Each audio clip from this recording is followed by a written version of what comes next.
Hello everyone and welcome to Bookie channel. Today we are reviewing a novel Homeland, part 1 of the Dark Elf Trilogy, written by R.A. Salvatore.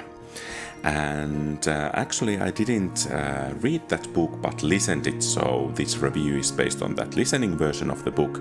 I have read it 15 years ago as a novel, but the most recent experience is listening it. So, first about how catching the book are.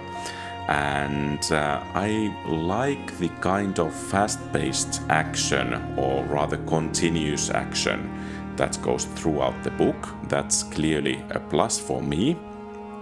And also the setting of the book is interesting because of the evil draw society in which the protagonist has to survive and so on. And there are some internal conflicts that are caused by the society and the expectations of those characters around the protagonist and so on. So that setting is interesting in my opinion.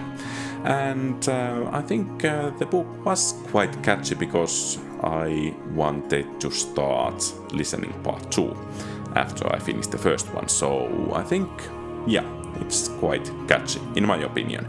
And overall I think it's one of the strongest works, and the whole trilogy is one of the best series from Salvatore.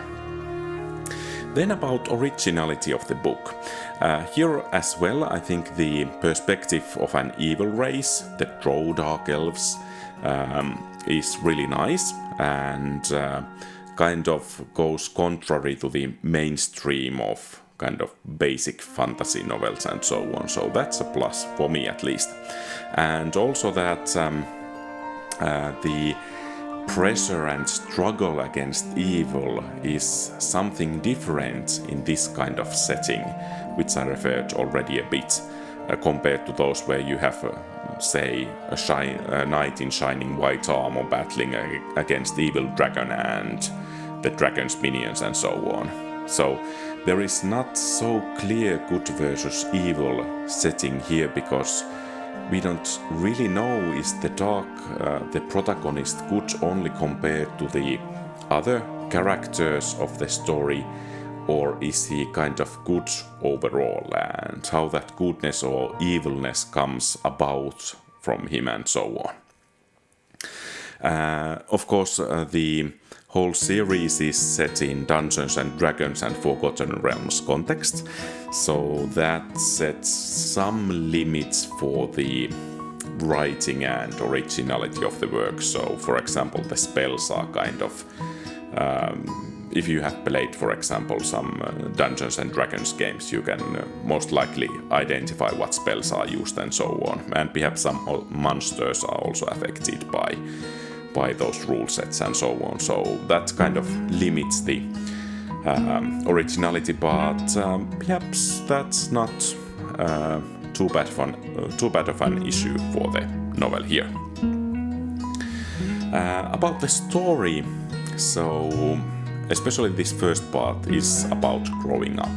And once again the setting effects here, what it is like to grow up in an evil society where everything is based on deception and power struggle and so on. What that does to a person who does not want to fit in there. So that's kind of interesting part of this story. And also there are many, let's say, overlapping conflicts. There are the societies or the society as a whole is fighting some conflicts. There are power struggles inside the society, and there are some struggles within a faction or factions inside the society. So that makes a rather complicated pattern, and I think it works really well in this novel, so that there are so many layers of conflict that affect the storytelling there.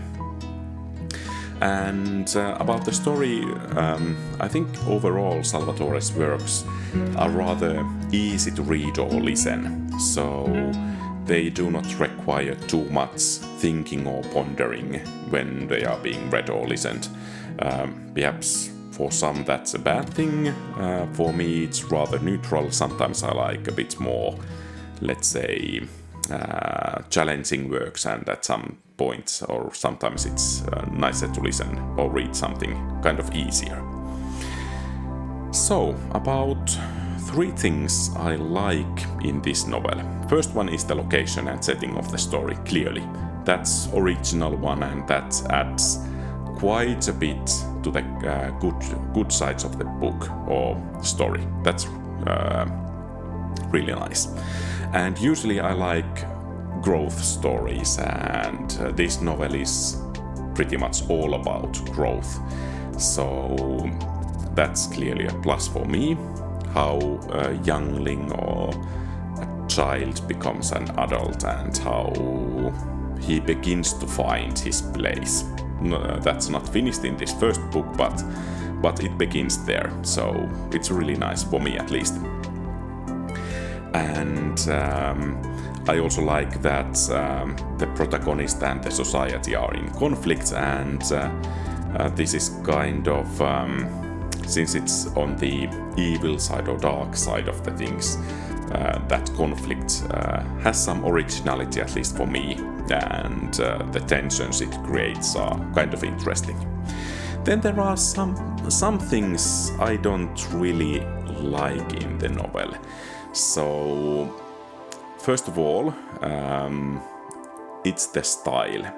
So, the simplistic style. So, sometimes I don't mind that, but other times, if I want to kind of have in-depth reading experience, then perhaps this book isn't for that kind of reading.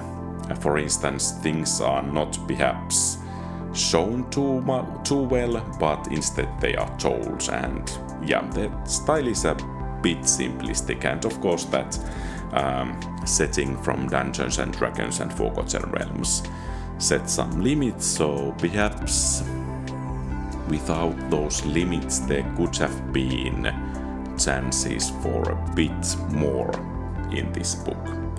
But overall, I think this is a solid book, and clearly one of the best works of Salvatore. And as a result, I'm inclined to give it, say, 3.5 perhaps out of 5. But since we have to use whole numbers, that rounds up to 4. So 4 out of 5, and the final verdict is that if you have ever considered visiting the Underdark, this is a good place to start your exploration. Thank you very much for watching. If you liked the content, please leave a thumbs up and subscribe to the channel for new reviews. Have a great rest of the day. Bookie channel out.